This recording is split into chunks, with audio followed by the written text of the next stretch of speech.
राजस्थान में इस वक्त सिर्फ चुनाव की तारीख का इंतजार नहीं हो रहा, इंतजार उस आंकड़े का भी है जो तय कर सकता है कि चुनाव में किसका कितना हिस्सा होगा। क्योंकि मामला सिर्फ ओबीसी की गिनती का नहीं, मामला है आरक्षण का, राजनीतिक प्रतिनिधित्व का और हजारों नेताओं के भविष्य का। राजस्थान में ओबीसी की आबादी को लेकर एक बड़ा अंतर सामने आने की बात कही जा रही है। पुराने अनुमान में ओबीसी आबादी करीब 52% मानी गई थी, लेकिन नए सर्वे में यह आंकड़ा करीब 43% तक बताया जा रहा है। अब सवाल यह है कि आखिर करीब 9% का इतना बड़ा अंतर आया कैसे? क्या पहले का आंकड़ा अनुमान पर आधारित था? क्या नई गणना ज्यादा वैज्ञानिक है या फिर नई गणना में ही कोई कमी रह गई? बताया जा रहा है कि पुराने आंकड़े में 2011 की जनगणना और मंडल आयोग की सिफारिशों के आधार पर अनुमान लगाया गया था कि नए सर्वे में जन आधार जैसे प्रशासनिक डेटा का इस्तेमाल किया गया।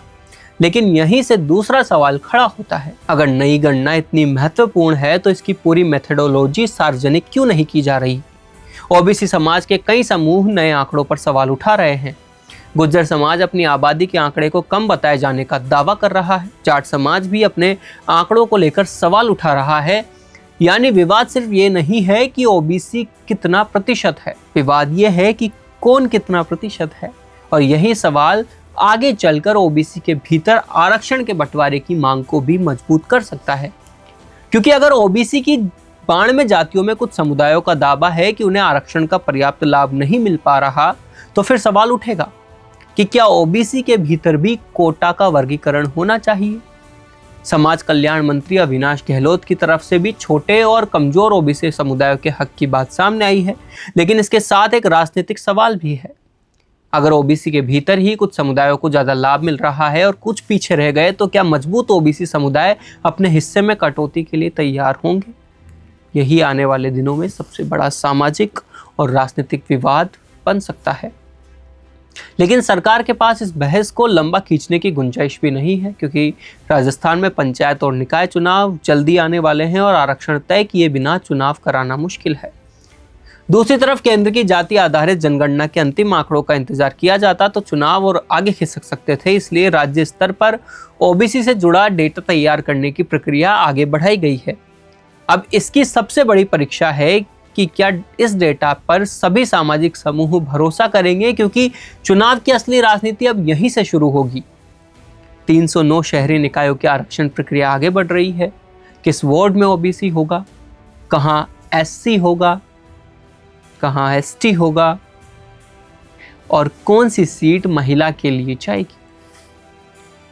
ये सिर्फ कागज पर आरक्षण नहीं होगा, इससे सैकड़ों संभावित उम्मीदवारों का टिकट और राजनीतिक भविष्य तय होगा।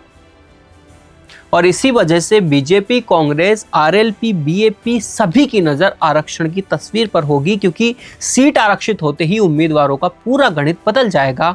लेकिन इन चुनावों की एक और खासियत है, ये भजनलाल सरकार के लिए भी एक राजनीतिक टेस्ट होने वाले हैं, क्योंकि सरकार के पास अपनी उपलब्धियां गिनाने के लिए बिजली, पानी, सौर ऊर्जा और भर्ती जैसे मुद्दे हैं। लेकिन राजस्थान ने सौर ऊर्जा में बड़ी क्षमता हासिल की है। सरकार लगातार नियुक्ति और भर्तियों को भी अपनी उपलब्धि के तौर पर पेश कर रही है। लेकिन दूसरी तरफ ये भी देखा जा सकता है कि शिक्षा और स्कूलों की खराब स्थिति जैसे सवाल भी सरकार के सामने खड़े हुए हैं। यानी चुनाव में सिर्फ जाति का समीकरण नहीं चलेगा, बल्कि सरकार के काम का हिसाब भी होगा। और इसलिए राजस्थान की स्थानीय राजनीति में अगले कुछ महीने बेहद महत्वपूर्ण होंगे।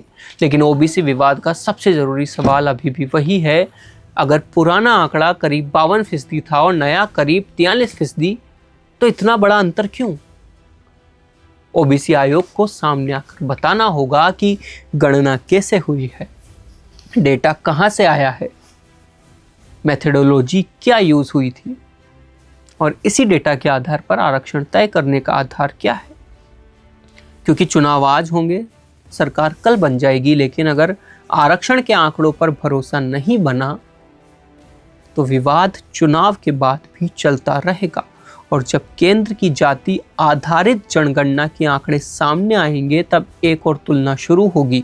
इसलिए राजस्थान में इस वक्त सिर्फ पंचायत और निकाय चुनाव की तैयारियां नहीं हो रही, जाति, आरक्षण और राजनीतिक प्रतिनिधित्व का नया समीकरण तैयार हो रहा है। और इस चुनाव का सबसे बड़ा सवाल शायद ये नहीं होगा कि बीजेपी जीतेगी या कांग्रेस, बल्कि सवाल होगा आंकड़े किसके पक्ष में है और आंकड़ों से राजस्थान की राजनीति कितनी बदलने वाली है। अपना पॉडकास्ट शुरू करना चाहते हैं और चाहते हैं कि पहले दिन से उसे लाखों लोग देखें, तो अब ये पॉसिबल है जयपुर में।